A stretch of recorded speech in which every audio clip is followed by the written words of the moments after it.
Hey, kembali lagi bersama saya Genu dan selamat datang di Jam Film. Operasi Valkyrie diangkat dari kisah nyata yang terjadi pada tanggal 20 Juli di tahun 1944, yang dimana pada waktu itu beberapa petinggi militer Jerman melancarkan operasi Valkyrie yang bertujuan untuk menjatuhkan rezim Hitler. Jadi, meskipun Adolf Hitler ini dipandang seperti dewa ya, namun tidak semua orang Jerman setuju dan mencintai Hitler. Ada golongan-golongan bahkan kalangan militer yang secara diam-diam tidak mengindahkan kebijakan-kebijakan Hitler.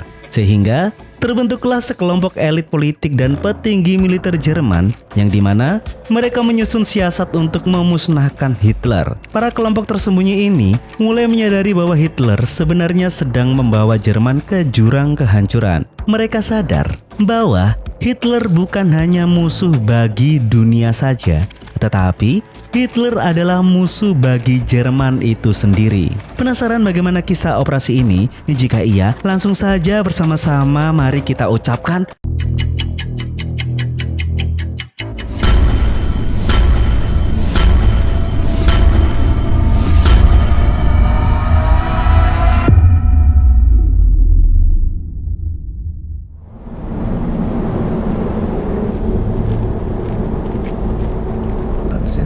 film ini dimulai pada Perang Dunia Kedua tahun 1943 di Divisi Panzer ke-10 Jerman di Tunisia, Afrika Utara, tempat seorang kolonel yang bernama Claus von Stauffenberg ditempatkan. Dia telah menunjukkan sebuah tulisan jurnal tentang pandangannya terhadap Perang Dunia Kedua. Dia menyatakan bahwa janji-janji perdamaian dan kemakmuran yang lebih besar telah jatuh ke jurang yang terdalam dan hanya meninggalkan jejak kehancuran. Kekejaman yang dilakukan oleh SS Hitler adalah noda kotor untuk kehormatan Angkatan Darat Jerman. Ada rasa jijik yang meluas di korps perwira terhadap kejahatan yang dilakukan oleh Nazi, pembunuhan warga sipil, penyiksaan, kelaparan tahanan, dan eksekusi massal untuk orang Yahudi. Dia akhirnya menunjukkan bahwa tugasnya sebagai seorang perwira tidak lagi untuk menyelamatkan negaranya, tetapi untuk menyelamatkan nyawa manusia juga. Dan berhubung karena dia tidak dapat menemukan seorang jenderal dengan keberanian untuk bisa menghadapi Hitler,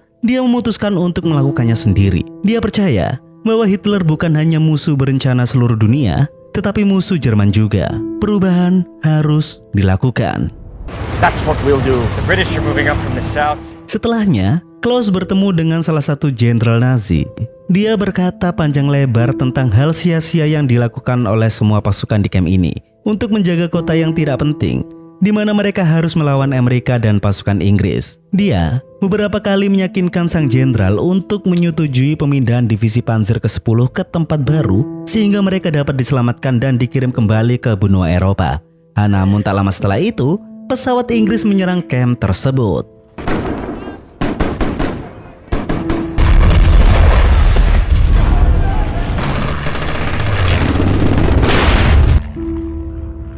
Dan ketika Claus terseok-seok untuk berusaha pergi ke tempat perlindungan,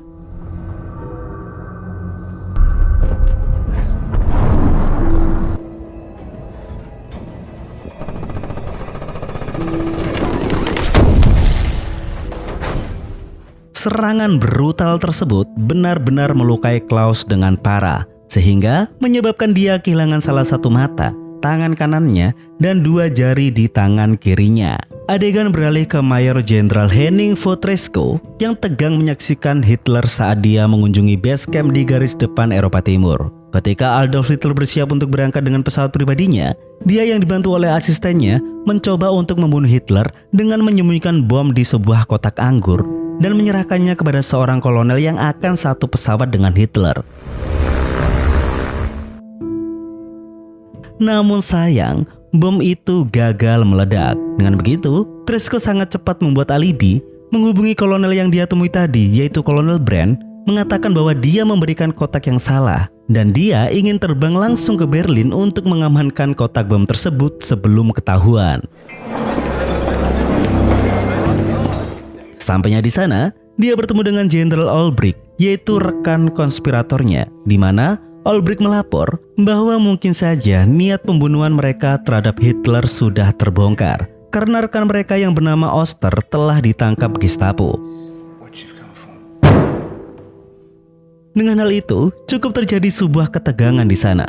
Namun untungnya, Tresco berhasil mengambil kotak anggur tersebut. Mengetahui bahwa Gestapo telah menangkap Mayor Jenderal Han Oster, dia memerintahkan Jenderal Albrecht untuk mencari penggantinya. Sehingga, pilihan yang tepat adalah Kolonel Klaus. Dia menjemput Klaus yang berada di rumah sakit dan langsung merekrut Klaus ke dalam tim perlawanan Hitler.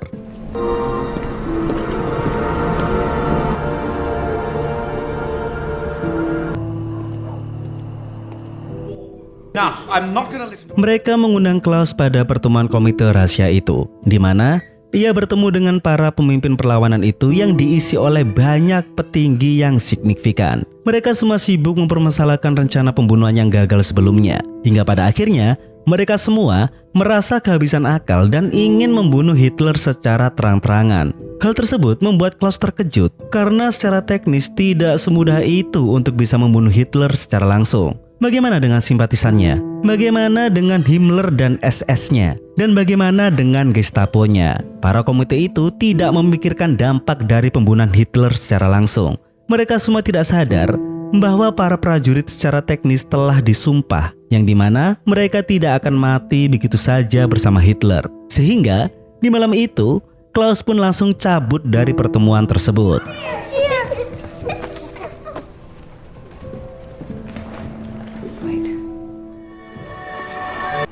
Valkyrie. We've already... What is Valkyrie? Keesokan harinya, di pertemuan selanjutnya, barulah Klaus menyebutkan sebuah operasi yang bernama Valkyrie. Operasi Valkyrie adalah sebuah undang-undang atau alat yang bisa mengarahkan ribuan pasukan militer cadangan yang ada di seluruh Berlin untuk menjaga hukum dan ketertiban jika Hitler dipancung atau dibunuh. Di mana Valkyrie adalah rencana darurat Hitler untuk menggerakkan pasukan itu jika terjadi keadaan darurat nasional. Lantas, mengapa Klaus menginginkan program Valkyrie? Dia berpikir bahwa Valkyrie bisa menjadi gerakan counter atau antisipasi jika SS Nazi melakukan sebuah gerakan, karena sangat memungkinkan jika Hitler terbunuh, SS akan langsung mengambil alih kekuasaan. Dengan begitu, mereka akan berupaya untuk menulis ulang undang-undang Valkyrie atas perintah langsung dari Hitler dan pembekuan atas pasukan SS. Lalu tidak hanya itu, mereka baru saja terpikirkan oleh seseorang yang bernama Fromm. Dia adalah komandan dari pasukan cadangan, dan hanya Fromm lah yang bisa meminta persetujuan Hitler untuk menjalankan program Valkyrie. Di sana, para komite rahasia itu meminta Albrecht untuk bisa mendekati Fromm, di mana dia harus bisa memujuk Fromm agar mau masuk ke rencana mereka. Dengan iming-iming dan tawaran di mana dia akan mendapatkan posisi penting di rezim yang baru, dan buat dia seolah-olah sangat penting. Your office is through there. Work for General Fromm. Dengan begitu, langsung saja Albrecht dan Klaus pun menuju ke kantor milik Fromm. Di sana sangat tidak bisa untuk berbicara secara terang-terangan. Fromm menyikapi tawaran mereka dengan sedikit kode, kendati pun itu masih sangat ambigu. Writing the orders so we... Di malam harinya, Klaus yang tengah menulis ulang undang-undang Valkyrie dikejutkan oleh sebuah kenyataan bahwa Tresco telah dipindah tugaskan ke garis depan, sehingga dia akan memberikan Klaus kekuasaan penuh di sayap operasi militer komite rahasia ini. Tidak hanya itu, di pagi harinya di dalam ruangannya kembali lagi dia dikejutkan bahwa Albrecht tiba-tiba mengatakan bahwa Klaus secara resmi dipromosikan sebagai kepala staf pasukan militer cadangan, tepat satu tingkat di bawah Fromm. Tapi yang jelas, dengan pangkat resmi yang dimiliki oleh Klaus tersebut, membuat Klaus secara teknis memiliki akses penuh secara langsung ke Hitler itu sendiri, penasehatnya, jadwalnya, apapun itu yang sangat dibutuhkan oleh operasi yang akan mereka lakukan. Tetapi itu juga artinya kini Klaus bisa meminta tanda tangan undang-undang Valkyrie itu ke Hitler sendiri secara langsung.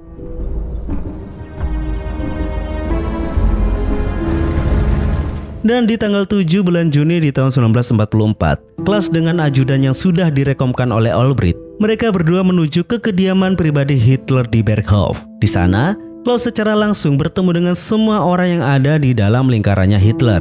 Situasinya begitu sangat tegang. Namun untungnya, Hitler memuji kepelawanan Klaus waktu di Afrika Utara. Bahkan, menyuruh para orang-orangnya itu untuk mencontoh sikap kesatria yang dimiliki oleh Klaus. Dan ini yang lebih penting, Hitler dengan entengnya menandatangani Undang-Undang Valkyrie tanpa memeriksa modifikasi yang sudah dilakukan oleh Klaus itu secara menyeluruh.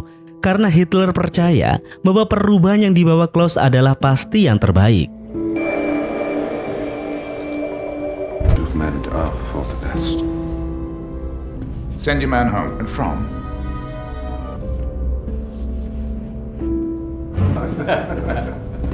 Lalu setelah itu, tugas selanjutnya, Klaus diperintahkan untuk menjalankan operasi pembunuhan Hitler dan kepala SS-nya yaitu Himmler di rapat yang akan mereka gelar di bunker rahasia. Dan sebagai kepala staf pasukan cadangan, dia memiliki akses ke rapat militer Hitler dan akan menghadiri konferensi militer tersebut. Pada pengarahan akhir, Kolonel Werheim menginstruksikan Klaus tentang aktivasi bom waktu yang dirancang dalam sebuah detonator pensil, dan guna untuk melancarkan aksi tersebut, Klaus sudah memiliki orang dalam, yaitu Felgi, yang mengendalikan semua komunikasi di bunker rahasia untuk memutus semua komunikasi setelah ledakan bom terjadi. Rencana mereka sungguh sangat sederhana.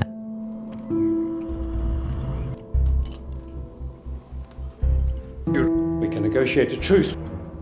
This will identify you as a member. Dan jika setelah semuanya beres, para rezim yang baru itu baru akan bisa merundingkan gencatan senjata dengan sekutu dan menyelamatkan Eropa dari kehancuran total. Jadi, hari itu adalah hari terpenting dalam hidup para komite rahasia tersebut. By the way, bunker milik Hitler itu jauh dari Berlin ya. Jadi, pemutusan komunikasi itu sangat-sangat efektif dan sangat-sangat dibutuhkan.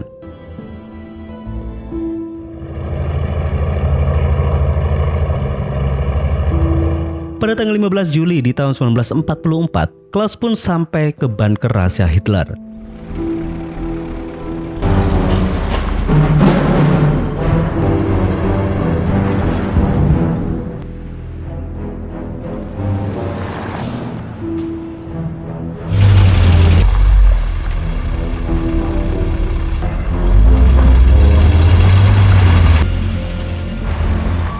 Dia menghadiri pertemuan strategi di bunker itu dengan bom di tas kerjanya. Tapi sayang sekali, Himmler tidak hadir di pertemuan tersebut.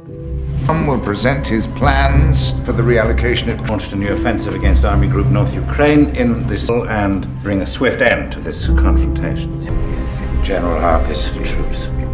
Klaus pun menelepon komite untuk konfirmasi ledakan. Namun pada akhirnya, Klaus tidak mendapatkan izin dari salah satu pemimpin komite yaitu Goerdeler, yang artinya bom harus wurung diledakkan. Beck.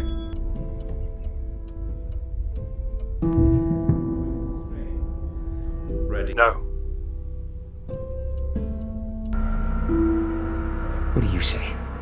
Tetapi, secara sepihak, Heften berbisik dan menyuruh Klaus untuk meledakkan bom itu. Tapi sayang disayang, rapat sudah keburu selesai. Sementara di Berlin, sebelumnya para pasukan cadangan sudah dimobilisasi untuk bersiaga tanpa perintah yang jelas. Dan ketika Klaus keluar dari bunker itu tanpa hasil apapun, pasukan cadangan pun secara tiba-tiba pula diperintahkan untuk mundur kembali dan percaya bahwa mobilisasi itu hanyalah latihan kesiapan. Stand by without my knowledge.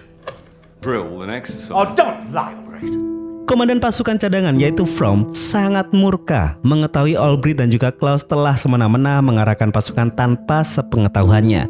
Kendati pun Fromm tidak tahu alasan mereka menggerakkan pasukan. Fromm dengan lantang mengancam mereka jika mereka mencoba mengendalikan angkatan darat cadangan sekali lagi. Dia tidak akan ragu untuk menangkap mereka berdua. I make myself abundantly clear. Heil Hitler. Heil Hitler. Heil Hitler! Selanjutnya, Klaus pun menemui para komite itu untuk memprotes keraguan-raguan mereka dan mengutuk Goerdeler atas ketakutannya. Merasa tidak terima atas penilaian dari Klaus, Goerdeler pun menuntut agar Klaus dikeluarkan dari komite.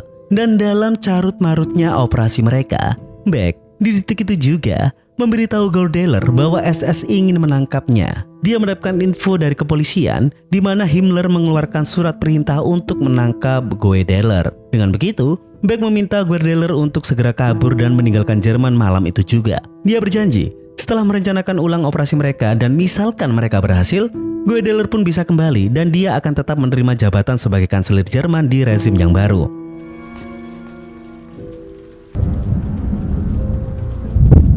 Berg has full discretion.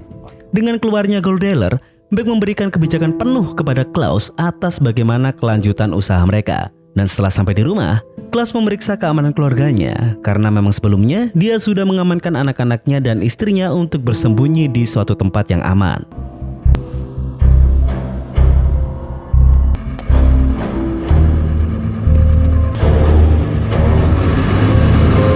Pada tanggal 20 Juli di tahun 1944, operasi kedua akan dilakukan. Klaus dan ajudannya kembali menuju bunker rahasia untuk menghadiri rapat militer Hitler.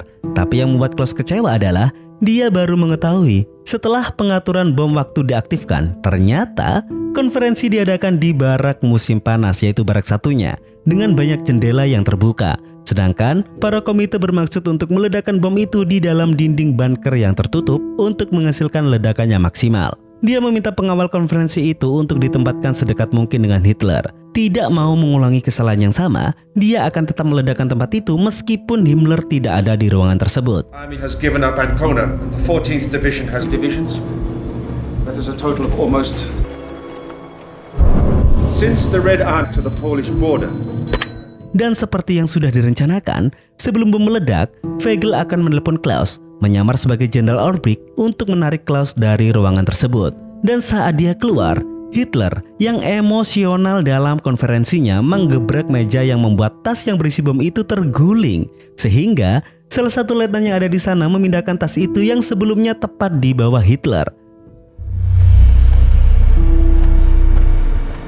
Dan di sisa waktu yang ada,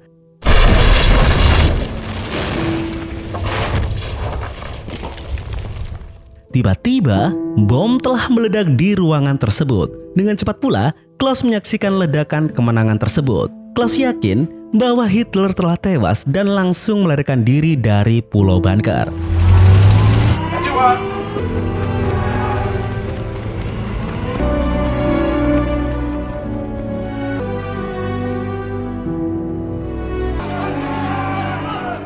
Sebelum mematikan komunikasi, Weigel menelpon Querheim tentang ledakan itu, tetapi tidak dapat menyampaikan dengan jelas apakah si Hitler telah tewas atau tidak. Karena penerimaan yang buruk, Weigel pun memerintahkan timnya untuk memutus semua komunikasi, karena dia berpikir tugasnya telah selesai.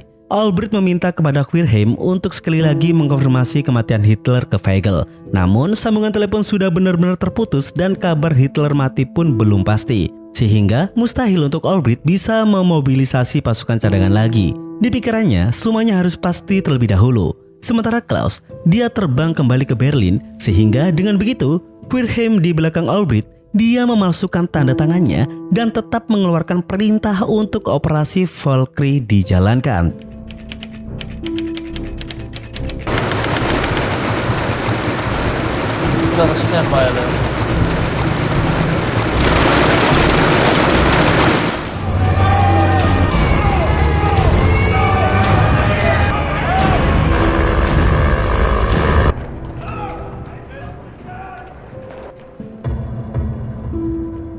Dan ini yang terpenting, serta kematian Hitler yang harus diumumkan.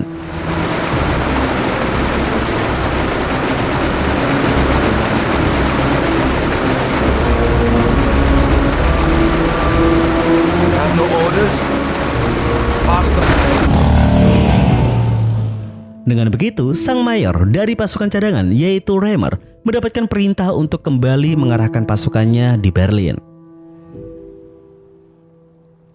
Klaus, yang sesampainya dia di distrik pemerintahan Berlin, dia terkejut ketika ia mengetahui bahwa Olbricht belum bernegosiasi dengan Fromm. Yang di lain sisi, Querheim sudah memalsukan perintah untuk menggerakkan pasukan Valkyrie. Sehingga, seperti kesepakatan di awal, bagaimanapun juga, Valkyrie akan tetap berjalan, meskipun Fromm belum tentu berada di pihak mereka. Dengan begitu, tidak ada pilihan, mereka semua langsung menodong Fromm, mengatakan kepadanya bahwa Hitler sudah mati.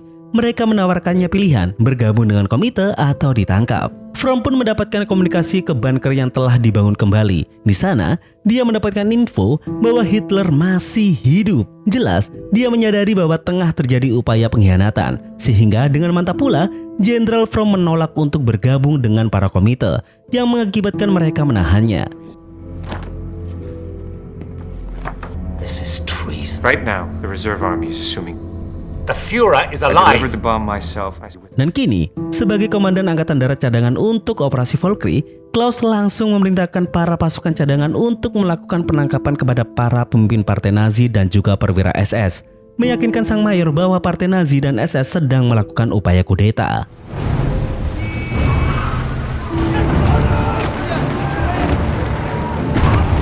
Saat Klaus mulai untuk mengambil alih pemerintahan Berlin, memerintahkan pasukan cadangan untuk menangkap semua pejabat dan juga pasukan SS. Commander-in-Chief is a suspect. Yes, sir. I understand you. But this Will not be But why tolerated. hasn't anyone on Could I speak to the commanding officer? It used to Yes, be. Paris, France. Not since they murdered the Führer. District 13 is ours. Arrest for crimes against the state.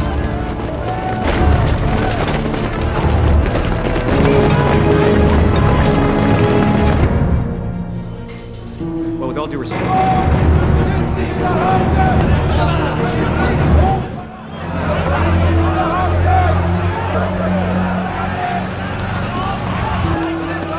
Mayor Reimer dengan mengejutkan juga, dia mendapatkan telegram dari bunker yang memerintahkan dia untuk menangkap Klaus. Sehingga dengan adanya dua perintah yang saling bertentangan, disinilah dia baru menyadari bahwa tengah terjadi sebuah perebutan kekuasaan. Dan secara teknis pula, dia tengah diperdaya. Meskipun Reimer belum bisa memastikan dia bertugas untuk siapa, dia memobilisasi pasukannya untuk menangkap keduanya. Dengan cepat, rumor telah mencapai Berlin bahwa Hitler selamat dari ledakan bom. Tapi itu belum pasti hingga ketika Otto Reimer, sang mayor Angkatan Darat Cadangan, bersiap untuk menangkap Menteri SS yaitu Goebbels. Di sana, sang mayor dihubungkan ke sebuah telepon dan sangat jelas bahwa itu adalah suara Hitler. Then listen to me very carefully. Sontak langsung saja membuatnya bergetar. Benar bahwa Hitler masih hidup dan Hitler memerintahkannya untuk membebaskan semua pejabat SS beserta pasukannya. Dan dia diperintahkan untuk menangkap pemimpin para pengkhianat itu dengan keadaan hidup-hidup. Dengan hal tersebut, secara fik, Reimer menyadari bahwa dia dan pasukannya telah ditipu. Klaus sangat tidak menyangka bahwa Hitler bisa selamat dari ledakan besar yang disaksikannya sendiri. Rencananya kembali gagal total. Reimer dengan tegas menarik mundur semua pasukannya yang ada di distrik SS dan akan memfokuskan ke satu titik, yaitu mereka akan menuju ke tempat Klaus.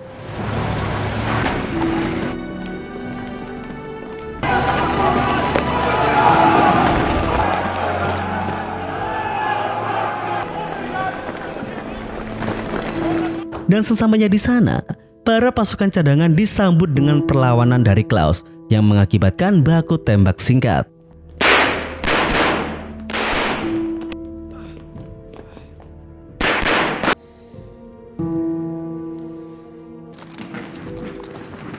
Namun pada akhirnya, nasib buruk tetap menimpa mereka. Dan secara resmi, para komite itu dikepung di dalam gedung mereka sendiri.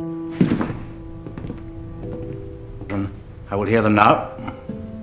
Fromm kini menahan mereka semua dan akan mengeksekusi mereka kendatipun Hitler ingin mereka ditangkap hidup-hidup sampai kembalinya dia ke Berlin. Di sana, Klaus mengatakan bahwa percuma saja, pada akhirnya Fromm pasti akan dieksekusi juga karena dia selalu menyudutkan Fromm bahwa secara teknis dia juga terlibat. Dan karena Beck adalah pejabat tinggi, dia memilih untuk menembak kepalanya sendiri alih-alih dieksekusi oleh pasukan. Intinya, semuanya akan dieksekusi. Dan di dalam prosesnya, ucapan Hitler yang disiarkan di radio yang dapat didengar di seluruh penjuru Jerman, dia mengatakan bahwa para rakyat Jerman masih bisa mendengar suaranya, agar semuanya yakin bahwa dia tidak terluka. Dan dia menceritakan detail rencana pengkhianatan yang terparah dalam sejarah Jerman, di mana sekelompok kecil dari para perwira yang ambisius dan tidak terhormat telah bersekongkol untuk membunuhnya. Tapi pada kenyataannya, sebesar apapun upaya yang mereka lakukan, dia tetap baik-baik saja dan tidak tersentuh sedikit pun. Dan yang terakhir, dia mengatakan bahwa dia selalu diselimuti oleh tangan Tuhan, sebuah perlindungan ilahi yang menuntunnya untuk bisa menuntaskan tugasnya di dunia. Gokil.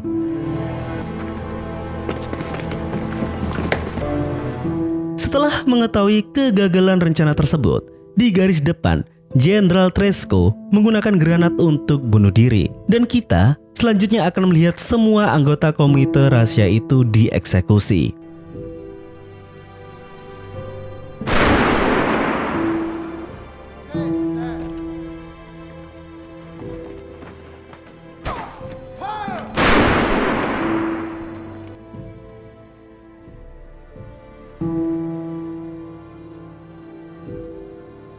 Dan yang terakhir, Kolonel Klaus von Stauffenberg. Sebelum peluru menembus dadanya, dia dengan lantang berteriak, "Berjayalah selalu Jerman."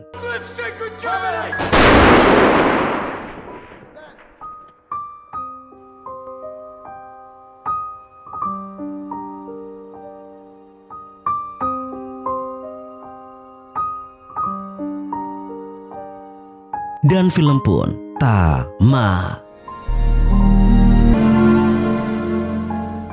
Baiklah teman-teman, ending yang sangat emosional sekali. Jadi fakta mengatakan bahwa operasi penggulingan Hitler di 20 Juli di tahun 1944 itu adalah usaha terakhir dan yang terbesar dari 15 percobaan oleh orang-orang Jerman untuk membunuh Adolf Hitler. Dan seperti yang sudah dikatakan dalam sejarah, 9 bulan kemudian, dengan terkepungnya Berlin oleh pasukan Uni Soviet, di mana Jerman sudah berada di dalam ambang kekalahan, Hitler pada akhirnya dia melakukan bunuh diri bersama dengan istrinya.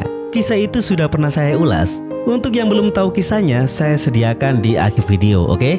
Dan kabar menyenangkannya adalah Nina von Stauffenberg, yaitu istri dari Klaus beserta dengan anak-anaknya, berhasil bersembunyi dan selamat dari problematika itu. Dan hingga pada akhirnya di tanggal 2 April di tahun 2006 Nina meninggal. Dan yang terakhir, dari semua kisah ini, semua anggota komite rela untuk mati, sembari menegaskan bahwa inilah bukti bahwa tidak semua orang Jerman seperti Hitler. Ya, walaupun pada akhirnya tidak ada yang bisa membunuh Hitler ya.